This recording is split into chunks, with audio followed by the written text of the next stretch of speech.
Ghazi cinema ఎటువంటి చడి చప్పుడు లేకుండొచ్చి కలెక్షన్లతో దూసుకుపోతుంది.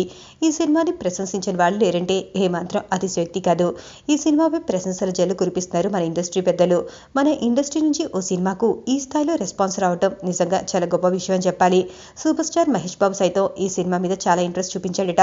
మహేష్తో శ్రీమంతుడు చేసిన మాదినే ఘాజీ కూడా ఛాయాగ్రహణం అందించిన సంగతి అందరికీ తెలిసిందే కదా.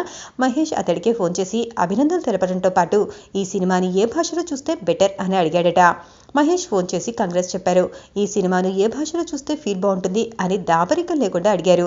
ఇది బేసిక్గా తెలుగులో తెరకెక్కిన సినిమా, పైగా తెలుగులో ఇలాంటి ప్రయత్నం జరగడం ఇదే మొదటిసారి కాబట్టి తెలుగులోనే చూడమని చెప్పాను అని మాది చెప్పాడు. తన కెరీర్లో అత్యంత కష్టపడి పనిచేసిన సినిమాల్లో ఘాజీ ఒకటని చెప్పాడు మాది. ఇప్పుడు దీనికి వస్తున్న రెస్పాన్స్ చూస్తుంటే ఏమో సంబరపడిపోతున్నాడు. ఇక తన ఫ్యూచర్ ప్రాజెక్టుల గురించి కూడా చెప్పాడు. ప్రభాస్ సుజీత్ సినిమా చేయబోతున్నాడట. ఎప్పుడు ఈ సినిమా మొదలు పెడతానా అని అనిపిస్తోందని చెప్పాడు. అది భారీ సినిమా, 3 భాషల్లో తెరకెక్కనుందట. డిఫరెంట్ లొకేషన్లో భారీగా తీయాల్సి ఉందని అన్నాడు. మొత్తానికి ఘాజీ సినిమా మాత్రం మహేష్ బాబు కాంప్లిమెంట్స్తో ఇలా రెచ్చిపోతుంది.